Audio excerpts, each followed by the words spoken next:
Hello दोस्तों, स्वागत है आपका हमारे यूट्यूब चैनल सबसे अनोखा सेंटर में। हम लोग प्रश्नावली 8.1 को हल कर रहे थे और इस वीडियो में हम प्रश्न 8 को हल करेंगे। देखिएगा प्रश्न 8 क्या है। ए बी सी डी एक आयत है जिसमें विकर्ण ए सी दोनों कोणों ए और सी को समद्विभाजित करता है। ठीक है, और आगे है दर्शाइए कि हमें 2 पॉइंट सिद्ध करने के लिए दिए गए हैं। और क्या कहा जा रहा है, प्रश्न में कहा जा रहा है कि जो हमारा ए बी सी डी है यह क्या है, एक आयत है और इसमें जो हमारा विकर्ण ए सी है ये विकर्ण हमारा कोण ए और सी को समद्विभाजित करता है। यानी कि जो ये कोण बन रहे हैं ये क्या होंगे, हमारे बराबर होंगे। इसी प्रकार से ये भी हमारे बराबर होंगे। ठीक है, यानी कोण 1 बराबर 2 होगा, कोण 3 बराबर 4 होगा, क्योंकि जो हमारा विकर्ण है वो हमारे कोण ए और सी को समद्विभाजित कर रहा है। ठीक है, तो पहले हमें जो दिया गया है और जो सिद्ध करना है उसे लिख लेते हैं और फिर जो हमें 2 पॉइंट सिद्ध करने हैं उसे हम सिद्ध करेंगे। ठीक है, तो यहाँ पर देखिएगा हम सबसे पहले यहाँ पर हेडिंग डाल लेते हैं दिया, और दिया में हम लोग लिख लेंगे ए बी सी डी एक आयत है। ए बी सी डी एक आयत है, आयत है। ठीक है, अर्थात अर्थात हम क्या कह सकते हैं, आयत में क्या होती हैं, आयत में आमने सामने की भुजाएं बराबर होती हैं। ठीक है, यानी हमारी ए बी किसके बराबर हो जाएगी, सी डी के। अर्थात में हम लिख सकते हैं ए बी बराबर सी डी, और हमारी बी सी बराबर डी ए या फिर ए डी हो जाएगी। तो हम बी सी बराबर लिख सकते हैं डी ए। और हम लोग क्या जानते हैं, और जानते हैं आयत में चारों कोण कितने के होते हैं, 90 अंश के होते हैं। यानी कोण ए बी सी और डी चारों 90 के होते हैं। तो यहाँ पर हम लोग लिख देंगे कोण ए बराबर कोण बी बराबर कोण सी बराबर कोण डी। ये चारों कितने अंश के होते हैं, 90 अंश के होते हैं। ठीक है, तथा और क्या दिया गया है हमें, तथा हमें बोला गया है कि जो विकर्ण ए सी है वह ए और सी का समद्विभाजक है। तथा हम लोग लिख लेंगे ए सी जो हमारा विकर्ण है कोण ए और कोण सी का, कोण ए और कोण सी का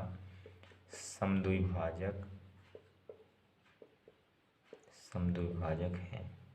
अर्थात इससे हम निष्कर्ष क्या निकाल सकते हैं, अर्थात इससे हम निष्कर्ष निकाल सकते हैं कि जो हमारा कोण 1 होगा वो 2 के बराबर होगा, कोण 1 बराबर कोण 2, और हमारा कोण 3 बराबर होगा कोण 4 की, कोण 3 बराबर होगा कोण 4। ठीक है, ये हमने नोट कर लिया दिया में जो चीज़ हमें दे रखी थी। ठीक है, अब जो हमें सिद्ध करना है उसे भी लिख लेते हैं। तो हेडिंग डाल लेंगे यहाँ पर सिद्ध करना, सिद्ध करना।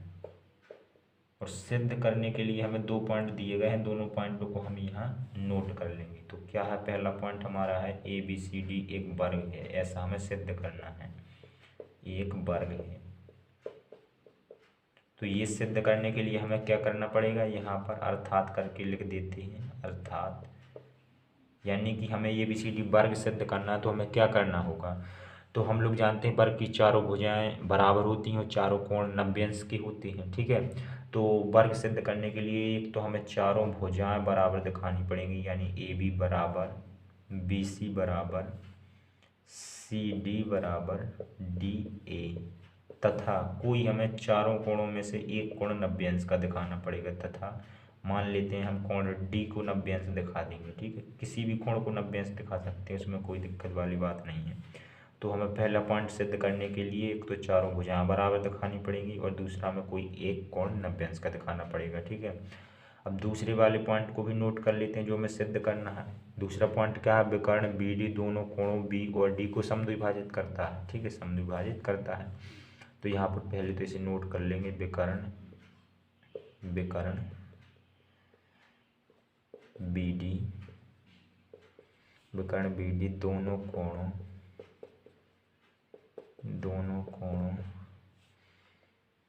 बी और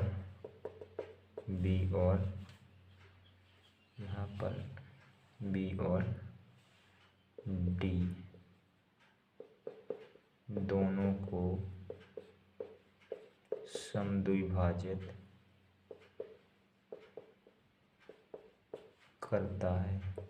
दूसरे पॉइंट में हमें यह सिद्ध करना है विकर्ण BD दोनों कोणों B और C को समद्विभाजित करता है, यानी कि जो ये हमारा विकर्ण है हमें सिद्ध करना है ये इस कोण को समद्विभाजित करता है, इस कोण को भी समद्विभाजित करता है। इसे हम मान लेते हैं 5, इसे मान लेते हैं 6, इसे मान लेते हैं 7 और इसे मान लेते हैं 8।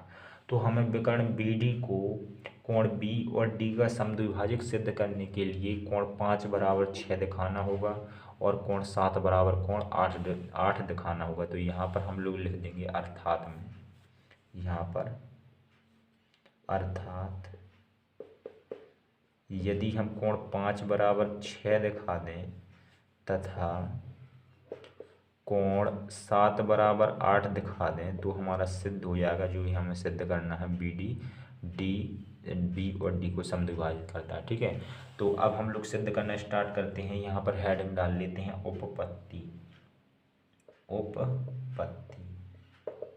और देखिएगा अब हमें क्या पता है, हम लोग पहला पॉइंट सिद्ध करने जा रहे हैं। ठीक है, तो हम पहला पॉइंट नोट कर लेंगे। पहला पॉइंट क्या है हमारा, ABCD एक वर्ग है, ABCD एक वर्ग है। ठीक है, ये हमने नोट कर लिया। अब हम लोग क्या करेंगे, हमें पता है कि जो ABCD है ये क्या है, एक आयत है और आयत एक समांतर चतुर्भुज होता है। ठीक है, और समांतर चतुर्भुज में सम्मुख भुजा समांतर होती हैं, यानी कि AB समांतर होगी किसके, CD के। ठीक है, तो पहले हम लोग यहाँ पर लिख लेंगे चूंकि ABCD एक आयत है।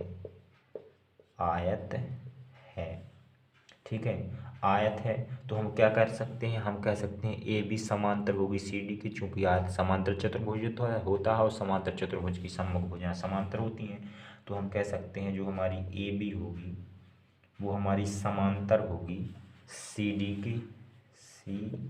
के, तथा जो हमारी BC होगी वो समांतर होगी DA के, हमारी BC समांतर होगी DA के। ठीक है, अब देखिएगा, अब हमें पता चल गया कि हमारी ABCD के समांतर है, BC AD के समांतर है। तो यहाँ पर देखिएगा, यदि हम इसे तिर्यक रेखा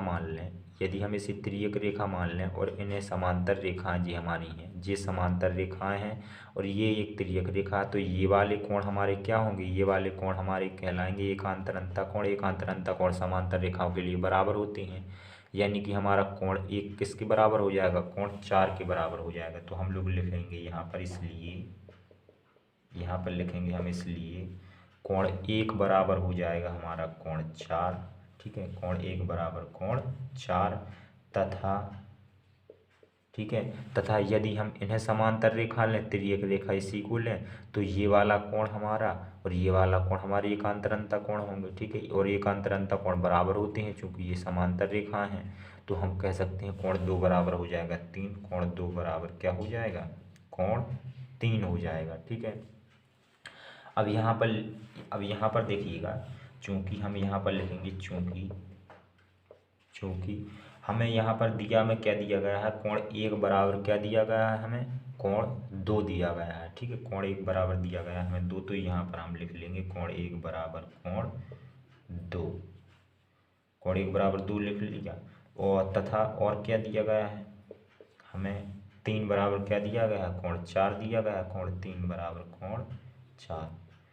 तो देखिएगा, यदि हम कोण 1 की जगह पे 2 रख दें, यहाँ पर हम कोण 1 की जगह पे कोण 2 रख सकते हैं, चूंकि हमें 1 बराबर 2 दिया है, तो यहाँ पर हम रख देंगे कोण 1 की जगह पे 2 रख देंगे यहाँ पर, तो हमारा हो जाएगा कोण 2 बराबर कोण 4 तथा यहाँ पर हम 3 की जगह पे क्या रख देंगे, यहाँ पर हम कोण 3 की जगह पे रख सकते हैं कोण 4। ठीक है, तो यदि 3 की जगह पे न रख के यहाँ पर जो है हमारा 2 1, यहाँ पर जो हमने 1 और 4 को बराबर किया था, यहाँ हमने 2 और 3 को बराबर किया था। ठीक है भाई, यहाँ पर हमारे 3 4 बराबर थे, तो यहाँ पर 2 4 और यहाँ पर हमारा क्या आना चाहिए, 1 3 आना चाहिए। ठीक है भाई, 2 4 और 1 3, यहाँ पर देखिएगा इसी में हम लोग रख देंगे। यहाँ पर हम कोण 4 की जगह पे क्या रख देंगे,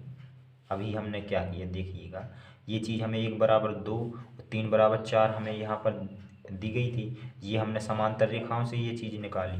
तो यहाँ पर देखिएगा, यदि हमने कोण 1 की जगह पे कोण 2 रख दिए, चूँकि 1 बराबर 2 दिया है, 1 बराबर 2 दिया है, इसलिए हमने 1 की जगह पे 2 रख दिए, तो हमें ये मिला।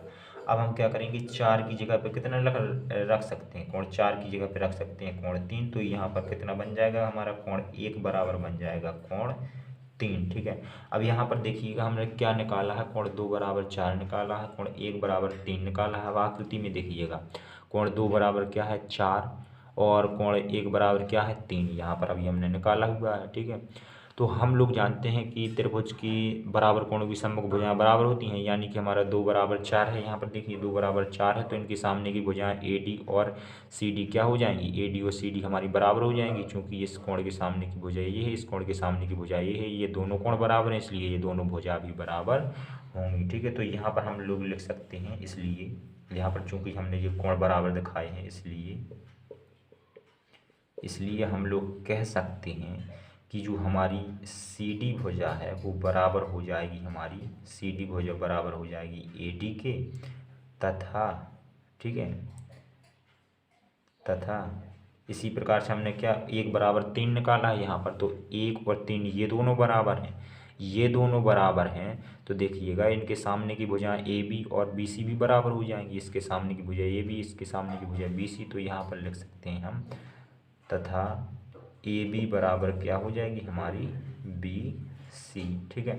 अब देखिएगा, यहाँ पर हम लोग क्या कर सकते हैं, यहाँ पर इसे हम लोग क्या मान लेते हैं, इसे मान लेते हैं हम पूरे को समीकरण फर्स्ट मान लेते हैं, और इस पूरे को क्या मान लेते हैं, समीकरण सेकंड मान लेते हैं। तो यहाँ पर हम लोग समीकरण फर्स्ट व सेकंड से देखिएगा क्या करने वाले हैं, समीकरण फर्स्ट व सेकंड से देखिएगा, हमें AB बराबर क्या दिया गया है, हमें CD दिया गया है। चाहे यहाँ से देख लीजिए, पहले हमें समीकरण सेकंड में AB बराबर क्या दिया गया है, हमें BC दिया गया है, और फर्स्ट में देखिए BC बराबर क्या दिया गया है, DA। तो BC के बराबर हम कर सकते हैं DA। और यहाँ पर देखिएगा, हमें DA या फिर AD बराबर क्या मिल सकता है, हमें CD मिल सकता है। तो यहाँ पर हम लोग कर लेंगे CD। अर्थात कहने का मतलब है, हम समीकरण फर्स्ट और सेकंड से चारों भुजाओं को बराबर दिखा सकते हैं। ठीक है। इन चारों भुजाओं को क्या दिखा सकते हैं, बराबर दिखा सकते हैं। तो एक काम तो हमने कर दिया, वर्ग सिद्ध करने के लिए चारों भुजाएं बराबर दिखा दी। और हमें क्या करना होगा, कोण D को 90 अंश दिखाना। तो यहाँ पर हम लोग लिखेंगे, चूँकि ABCD एक आयत है, चूँकि ABCD एक आयत है, इसलिए हम क्या कह सकते हैं, आयत के तो चारों कोण 90 अंश के होते हैं, इसलिए यहाँ पर हम लोग लिख देंगे, इसलिए कोण D बराबर कितना हो जाएगा, 90 अंश। ठीक है, 90 अंश हो जाएगा। तो देखिएगा, हमने चारों भुजाएं भी यहाँ पर बराबर दिखा दी, एक कोण D 90 अंश दिखा दिया। अतः हम कह सकते हैं, अतः जो हमारे ABCD क्या है, एक वर्ग है। ठीक है। अतः ABCD एक वर्ग है। तो जो हमें सिद्ध करना था, हमारा पहला पॉइंट तो सिद्ध हो गया। यहाँ पर हम लोग लिख सकते हैं इति सिद्धम। ठीक है। अब चलते हैं दूसरे पॉइंट की तरफ। तो दूसरे पॉइंट को हम यहाँ पर दूसरा पॉइंट डाल लेते हैं, और दूसरे पॉइंट में हमें 5 बराबर 6 दिखाना है और 7 बराबर 8 दिखाना है। तो हमारा दूसरा पॉइंट भी सिद्ध हो जाएगा। तो देखिएगा, यहाँ पर हम क्या करेंगे, अब इन दोनों त्रिभुजों को लेंगे, त्रिभुज AOD और COD, इन दोनों त्रिभुजों को लेंगे। तो यहाँ पर हम लोग लिखते हैं त्रिभुज AOD और त्रिभुज COD में, और इन दोनों त्रिभुजों को हम क्या करेंगे, इन दोनों त्रिभुजों को हम सर्वांगसम दिखाएंगे। ठीक है। तो सर्वांगसम दिखाने के लिए हम क्या करेंगे, हमें पता है AD बराबर क्या है CD, AD बराबर क्या है CD है। कैसे पता है, क्योंकि अभी देखिएगा, अभी हमने चारों भुजाएं क्या दिखाई हैं, बराबर। तो यहाँ पर हम AD बराबर CD नहीं दिखा सकते हैं, बिल्कुल दिखा सकते हैं। तो यहाँ पर हम लोग लिख लेंगे, एक चीज़ हमें मिल गई, AD बराबर CD। ठीक है। यहाँ पर लिख लेंगे सिद्ध किया गया। अभी हमने सिद्ध किया है, चारों भुजाएं बराबर सिद्ध किया गया, इस प्रकार से लिख लिया। ठीक है। अब देखिएगा, दूसरी चीज़ हम क्या बराबर देख सकते हैं, दूसरी चीज़ हमारी जो OA होगी वो OC के बराबर होगी। क्यों होगी, क्योंकि यह एक हमारा क्या है, आयत है, या फिर अभी हमने इसे वर्ग भी सिद्ध किया है। और आयत और वर्ग चाहे जिसको ले लें, उसके जो विकर्ण होते हैं वह समद्विभाजित करते हैं। ठीक है। तो ये हमारा OA किसके बराबर हो जाएगा, OC के बराबर हो जाएगा। तो एक चीज़ और हमें मिल गई, OA बराबर हो जाएगा OC के। ठीक है। यहाँ पर लिख लेंगे यहाँ पर लिख लेंगे, ठीक है। लिखना है तो, नहीं लिखना है तो भी चलेगा, क्योंकि हमें ये ABCD एक आयत भी है, वर्ग भी है, तो ये इसके विकर्ण समद्विभाजित करेंगे तो दूसरी चीज़ हमें OA बराबर OC मिल गई।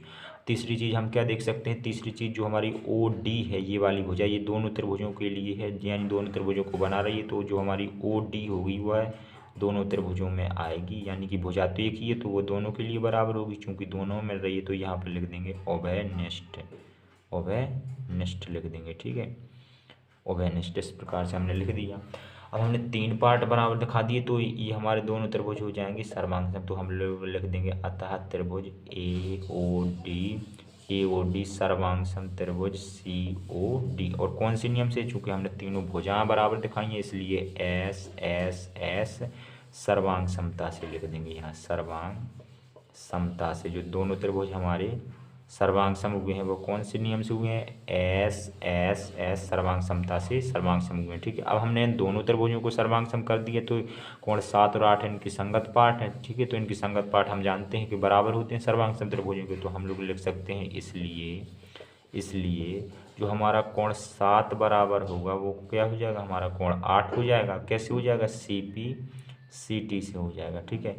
इसी प्रकार जैसे हमने कोण 7 बराबर 8 दिखाया, इसी प्रकार हम क्या कर सकते हैं, कोण 5 बराबर कोण 6 दिखा सकते हैं, ठीक है। तो हम इसी प्रकार लिख देंगे, इसी प्रकार इसे जो हमने कोण 7 बराबर 8 दिखाया इसे मान लेंगे समीकरण फर्स्ट, और इसी प्रकार हम लोग क्या करेंगे, कोण 5 बराबर 6 दिखा सकते हैं, तो इसी प्रकार हम लिख देंगे कोण 5 बराबर कोण 6, और इसे मान लेंगे समीकरण सेकंड। अब देखिएगा हमें BD को B और D का समद्विभाजक सिद्ध करने के लिए क्या करना था, 5 बराबर 6 दिखाना था, 7 बराबर 8 दिखाना था। हमने देखिएगा 5 बराबर 6 और 7 बराबर 8 दिखा दिए, समीकरण फर्स्ट में 7 बराबर 8, समीकरण सेकंड में 5 बराबर 6। तो अब हम लोग यहाँ पर लिख देते हैं, अब हम लोग यहाँ पर कह देंगे समीकरण फर्स्ट व सेकंड से स्पष्ट है, समीकरण फर्स्ट व सेकंड से स्पष्ट है कि जो हमारा BD है, BD कोण B और D का, कोण B और D का समद्विभाजक है, समद्विभाजक है, ठीक है। दूसरे पॉइंट में हमें यही सिद्ध करना था, तो यहाँ पर लिख देंगे इति सिद्धम। इस प्रकार से हमारा 8वां सवाल भी कंप्लीट हो जाता है। चलिए मिलते हैं अगली वीडियो में।